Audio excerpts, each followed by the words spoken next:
What's going on YouTube? So today we're going to be talking about the Canon RF 28-70 f2. This lens is honestly a tank. It's absolutely massive, but is it what everyone says it is? And if it's too heavy, or is it actually a usable size? And how's the quality? We're going to talk about all that, so let's jump into it. The first thing we're going to talk about is what this lens is. A zoom lens that allows you to get super sharp images and also blow out that background kind of similarly to if you were to have a bunch of prime lenses. Ideally, this lens will replace like a 24mm, which is a little bit more zoomed in at 28mm. Your 24-70, your 50mm lenses, 35mm prime lenses. Like before this, I also had the 35 f1.8 IS lens. Buying this lens, there's no need for that other lens anymore because it pretty much covers the same range at the same f-stop. Canceled that lens out of my bag, and as well as my other 35mm lens, I find myself using this lens a lot more than my 35. So one thing I will say about this lens is take into consideration that you have to buy 95mm filters for this lens, and those can definitely add up extremely fast price-wise just because of their extremely large filters. Like, they're absolutely massive. If you are using any other lenses, chances are you don't have this filter range, so you're gonna have to replace all of your filters if you plan on using filters with that lens. The weight comes in at 3 pounds, and honestly this lens is super heavy in that aspect. But for me, I come from using a 5D Mark IV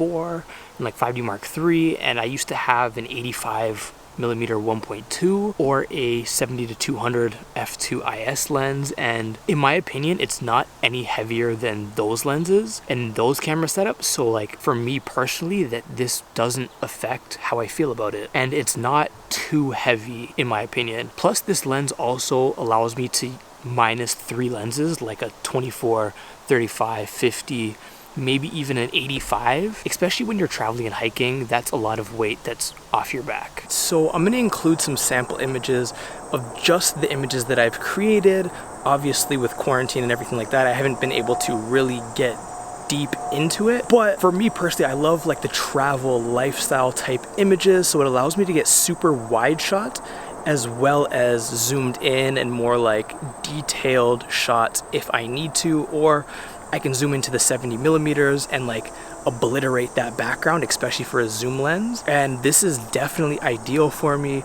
It allows me to be super versatile in the sense of it allows me to get a bunch of different shots at a bunch of different focal ranges, and I can blow out the background if I so choose to. Who is this lens for? And in my opinion, this lens is ideal for wedding photographers that normally shoot 24-70. If you want to use prime lenses and you don't really want to switch out lenses every little while and like free up some space in that camera bag, then this lens is going to be ideal. Especially it allows you to go to f2, or also portrait photographers and travelers. And if you have like 3 or 4 lenses that you can take out of your bag and just replace with one lens, then I honestly think that's absolutely amazing, and it's definitely worth it in my opinion. And that's what I've done. I've taken out a couple lenses out of my bag just to replace it with this one lens, and the more you can keep one lens on the camera, the better for you. You don't have to keep switching lenses out, getting your sensor dirty, or just being afraid to drop it or lose it. The price coming in at $3,000 US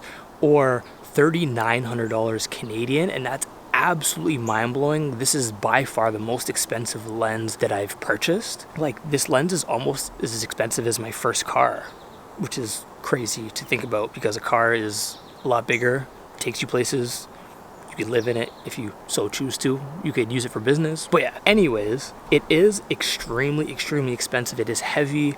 You're gonna spend more money for like filters and whatnot. You may ask, is this lens right for you specifically? And the answer I'm gonna give you is, you probably already know that by watching this video. And if you don't already know, I would suggest you renting this lens before buying it, or trying to borrow it from a friend if somebody else has it, because it is extremely heavy. If you're not the strongest, you might need a gym membership to keep up with it. Just suggest you renting it, trying it out. If you do like it, then go ahead purchasing it, but just don't go buying it because it might be too heavy for you in the long run. All right, so my final thoughts are, I absolutely love this lens. It pretty much stays on my camera at all times, except when I'm filming videos like this, because it's a little bit too zoomed in. If it wasn't zoomed in, then, and it was like 24, maybe 20 millimeters, I probably would sell the lens I'm currently filming this with, which is the 15 to 35, and just have that one lens and keep that lens on my camera at all times. But if I'm shooting photos and I know I'm shooting photos, then that's the only lens I'll take with me, because that lens is absolutely amazing. And yeah, I don't regret purchasing it. I got it for the low. I purchased it used. I got like $1,000 off, which was absolutely a lifesaver. So I would search on the used market, maybe a little bit, but make sure it's good to go. Like, don't buy it if it has scratches or anything like that. This lens was absolutely perfect. They bought it, used it a couple times,